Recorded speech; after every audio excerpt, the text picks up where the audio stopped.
All right, so the last topic on the docket is what games do I have left to play this year?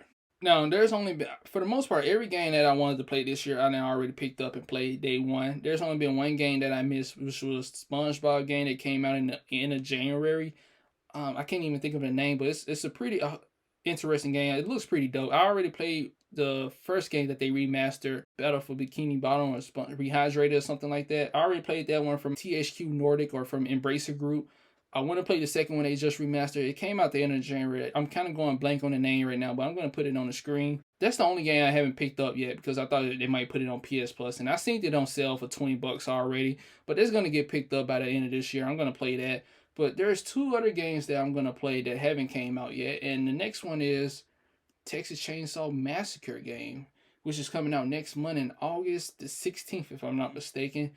I can't wait to play that game because I'm a huge fan of the Texas Chainsaw movies, man. I'm pretty much seen 95% of the movies. I have rewatched the movies multiple times. There's only like one and two I haven't seen. Like I seen the new Netflix one. I seen the one with like Trey Songz was in it, I believe. I seen the original ones. I think the ones it was one is one or two that was in the 80s or the 90s I haven't seen. I'm gonna put them on the screen if I can find them. But yeah, I basically seen all of them. I was binging all of them on Tubi one night, one couple of days, and I enjoyed them. I enjoyed all of them, and of course I seen the newer ones as well. But yeah, the Texas Chainsaw game, I can't wait to play it because I'm a huge fan of the Dead by Daylight game. I'm a huge fan of the Friday the 13th game, and I understand as a fan, I do understand that this won't replace Dead by Daylight. I'm not saying it's gonna replace Dead by Daylight, but what I am saying is I think it's a dope concept. I really do think this is a dope concept. I've seen some footage of the game. It's pretty dope. I'm liking it. I'm enjoying it, and I just overall I can't wait to play it.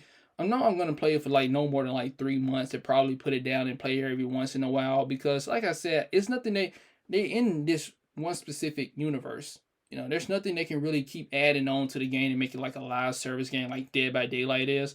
And it's gonna have the same problem that the Friday the 13th game had, which was after you play it, it's gonna get boring, boring, boring. I already know that, but I'm still can't wait to play it, and I'm not sure I'm gonna pick it up physical or digital because right now it's on sale for a PS Plus discount. But I just seen there is a physical coming out for retail stores. I will pick up the physical if there's some type of offline mode on the disc. If there's no offline mode at all, then I don't see the point of picking up the physical. So I just gotta if once I clarify if there's any offline mode in the game, I will be picking up the physical. But if it's not, I just go ahead and download the game digitally because if I'm not mistaken, like the Evil Dead game met the same fate as the Friday the 13th game. It was pretty cool when it came out. People played it for a couple months, and it was over with. But after like a couple of months, it came out. It's like it's cool and all, but this is not something that can hold everybody's attention like this unless you just generally enjoy the game.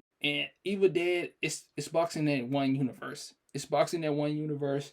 So I'm gonna have fun with it. I'm gonna have fun with the Texas Chainsaw game, and I can't wait to play it. And that's one of the games that I'm anticipating to play that's left for the end of this year. And the next game is Spider-Man 2. Now I know you hear me mentioning the collector's edition. I've seen some new gameplay footage of Spider-Man 2. Looks dope as hell. Looks pretty dope. Can't wait to play it. I'm gonna play the shit out of it day one. I'm gonna play the shit out of it day one. That's all I can say about that. And hopefully I enjoy it. Hopefully I enjoy it, and hopefully this is just overall a solid game. Now I know what y'all are saying. There's other games that's coming out. I feel you. I feel it. Like there's Alan Wake 2 remastered. I mean, Alan Wake 2, there's Alan Wake 2 coming out. There's the new COD games coming out. There's I don't know, a bunch of other stuff coming out. I could care less about. I'm not even gonna lie to you. I could care less about those other games coming out. If I do want to play them, I'll pick them up later on, sometime in next year or so. But the only two games that I'm gonna be picking up day one that I really want to play is the Texas Chainsaw game and the Spider-Man 2 game. And the only game, like I said, that I haven't played this year that I really want to play was that SpongeBob game that came out in January. I'm gonna be picking that up pretty soon as well. So basically, I only got 3 games that came out this year that I haven't played that I want to play, and those are the only three.